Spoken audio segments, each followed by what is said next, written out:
Hello, LinkedIn. It is Laura Greeno with another episode of Marketing Chit Chat. And today we have a very special guest, another Laura Patterson with VisionEdge Marketing.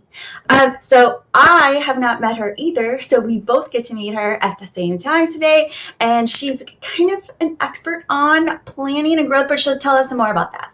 So Laura, would you mind introducing yourself to LinkedIn? And again, our audience is mostly small and mid-sized businesses, as well as marketers. We have a ton of marketers who join us every week.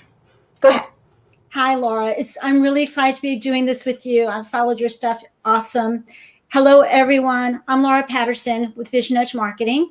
We're 22 years old, and our primary customers are in the small to medium-sized market, although we are privileged to work with larger companies as well, mostly in the B2B space. So I want to make that clear. I know there's a lot of marketers out there that are in other industries, and I know you do awesome work.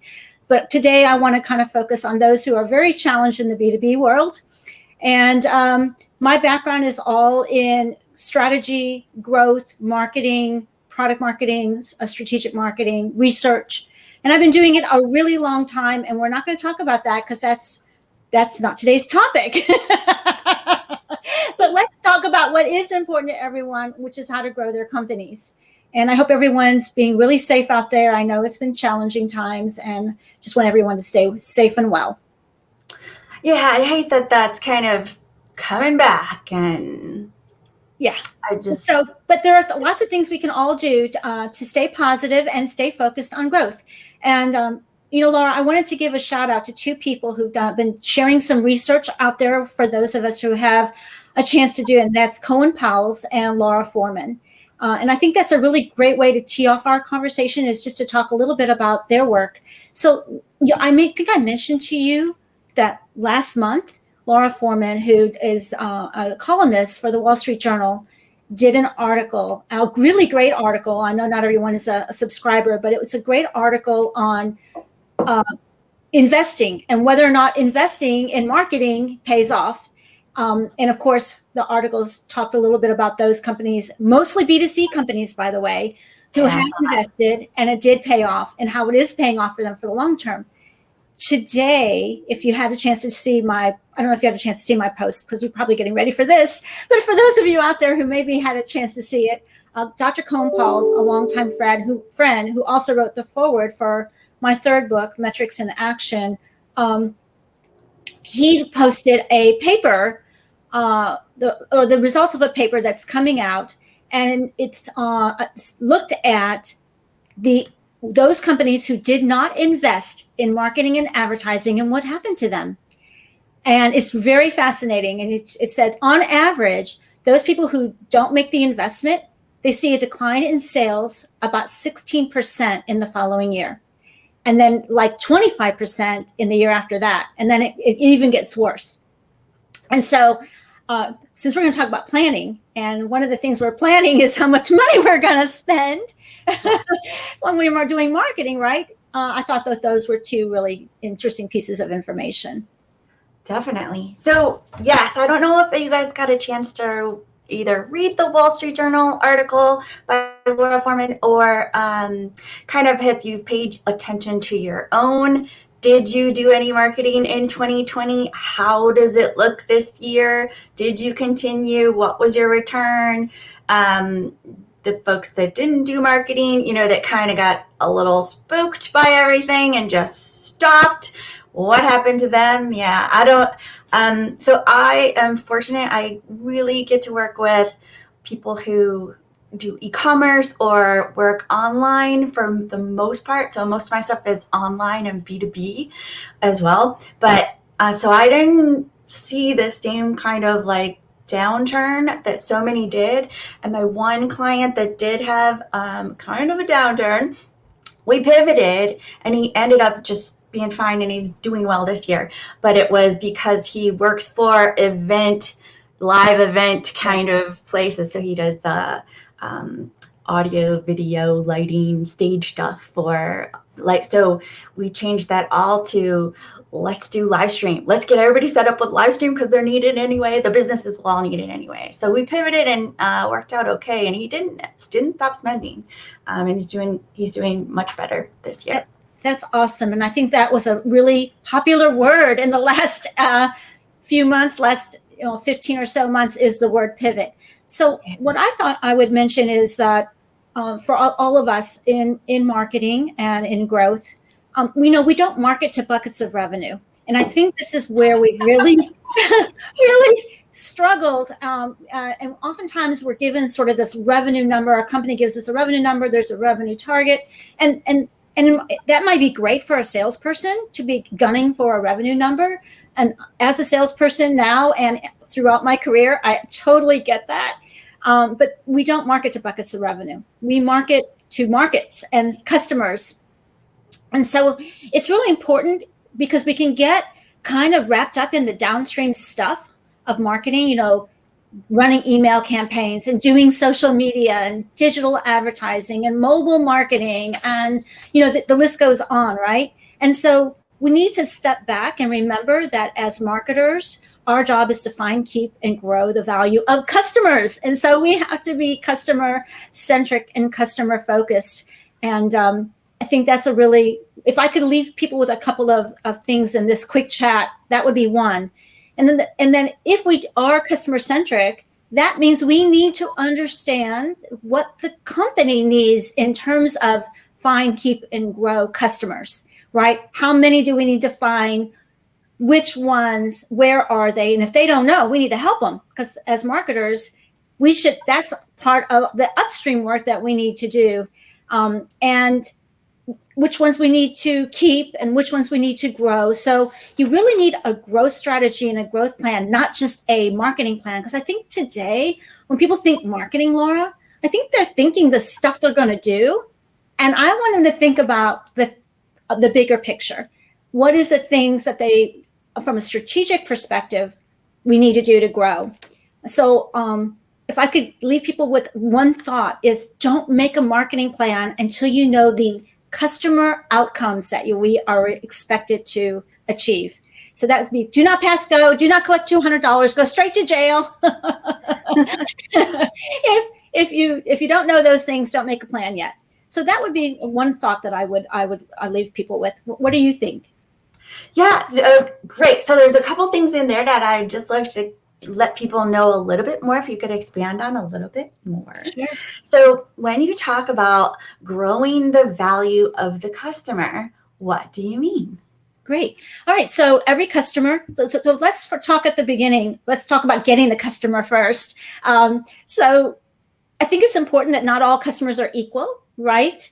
And if you're opportunistic, you might take any piece of business, and depending on your business, that might be important at the moment, but you're going to have to live with those customers if you bring them on and you're trying to have, grow that base. So being selective in the very beginning, and what is a right fit customer for you, for your company.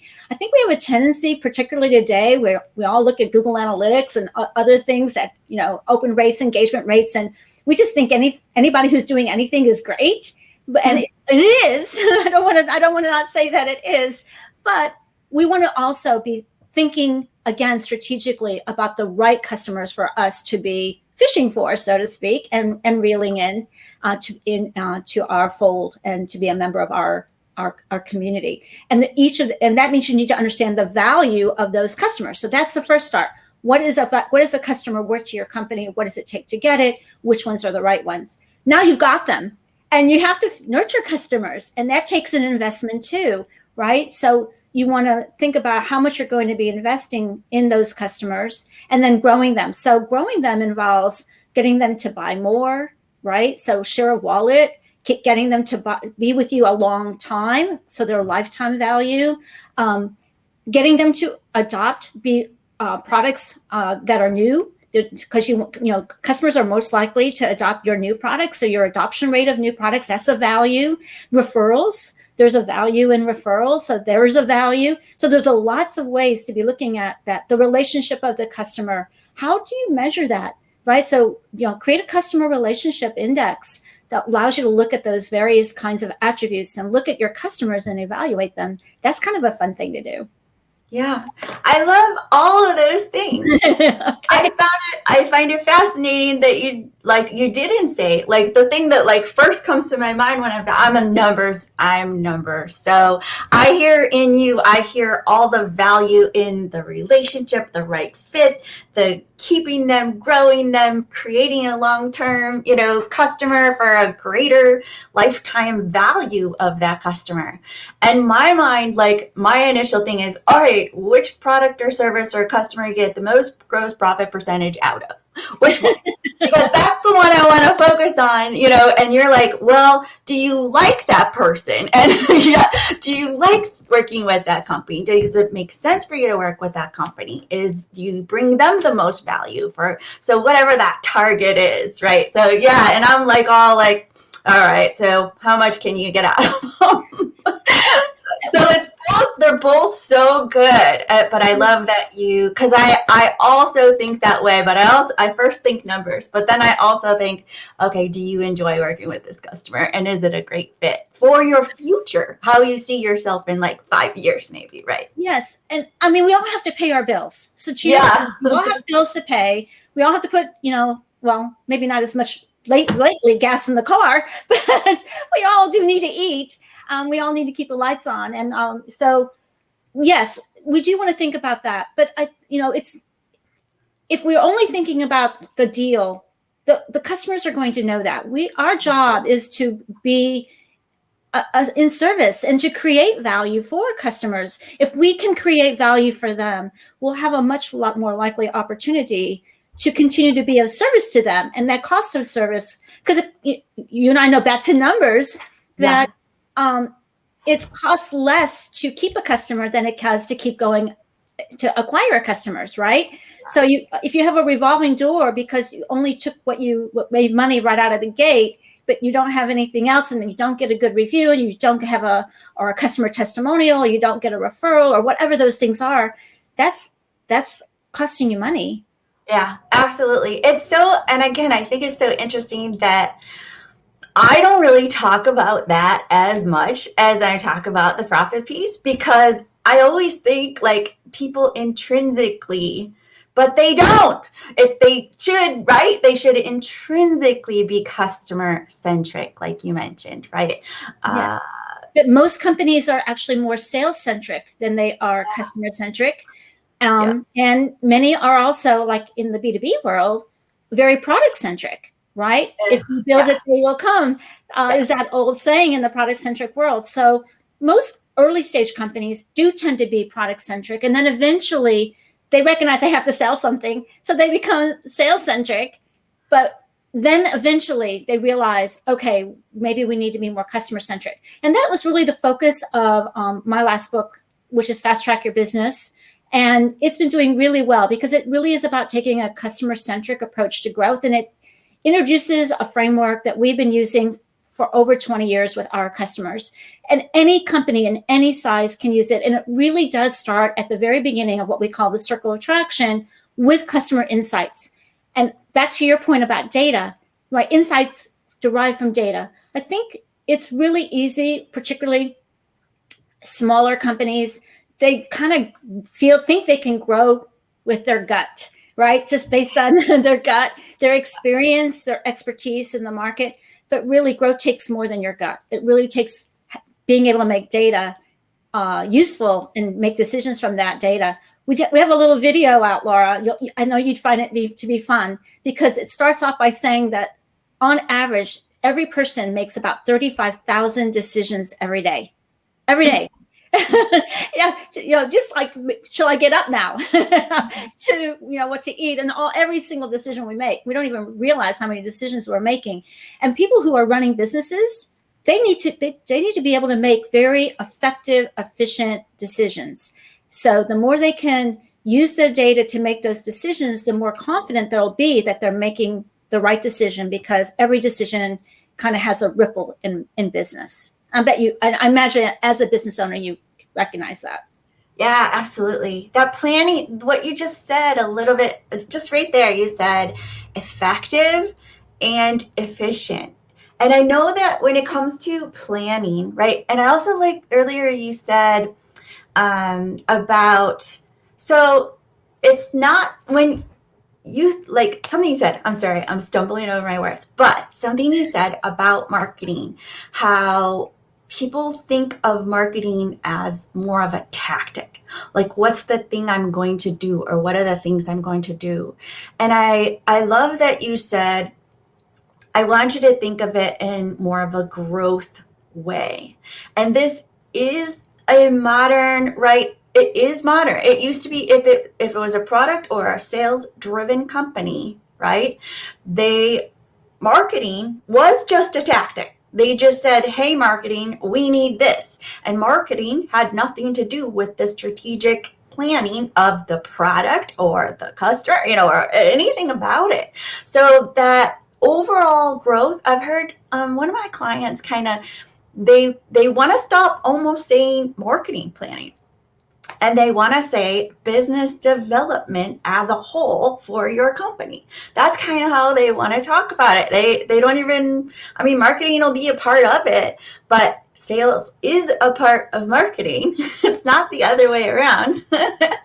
And growth, sales and marketing is how you grow. So I think the whole thing, the whole trend, the whole conversation, every modern company who wants to stay on top of things and ahead of things will be thinking that way. I do believe that. I know it's like there's trickle down stuff, but I do believe that's the way of the future, the way that the successful people are thinking about it today. Not just marketing, but a growth plan across the whole company, right? So if you wind back the clock, that is really what marketing was about. If you wind back the clock to early in my career, we weren't just sales enablement. We weren't just marketing, I need a new brochure, or marketing, I need an email campaign, or 1-800 marketing, I need a virtual event or a webinar, 1-800 marketing, I need a video, whatever the 1-800 marketing call is today. That's downstream marketing, and those things should be part of a plan that are driving the programs that are associated with the objectives that are tied to the strategy that will produce the growth outcomes for the company. So if I could give another piece of advice, right? I think I might be I'm not sure how many pieces of advice I'm allowed to give, but I'm probably running out of my allotted number. It is to flip your planning. So we do a lot of planning, and we look at a lot of plans every year, Laura. And most of the plans come in some kind of PowerPoint or Excel or Word document, none of which are really good planning tools, which is a whole nother conversation. But typically what we see is something that is a list of things people are going to do, when they're going to do them, and how much they're going to cost. Then they try to combine those into some kind of program, maybe, right? That's kind of what we see. My recommendation or advice would be to turn that upside down and start with the end in mind. And, Covey's words, start with the end in mind. And even think about Simon's golden circle, starting with your why. Think back, peel back and look at it from that perspective. What are the 3 to 5 business outcomes, customer-centric, quantifiable business outcomes our company has to achieve by X time frame in order to declare success, whatever that success might be? And that success might be category ownership. It might be a particular market share. It might be a particular adoption rate of some new product. It could be any number of things. What are those KPIs going to be? And then work down from that in terms of marketing. So what will the marketing organization have to do in order to help the company achieve those things? What do we have to do? That would be the way I would do it. Turn it upside down. And typically what I see is that they start at the bottom, and then that is where they run into trouble. You are absolutely right. We are running out of time, though. So thank you so much for being on today. If you have any additional resources to share with the audience, go ahead and throw those in the comments later if you want. And thank you everyone for joining. Brandon will be back next week, and we'll see you next week, 11 o'clock a.m. Eastern Daylight Savings Standard. And thanks for EDT. having me. Thanks for having me. It was fun. Bye. All right. Bye-bye.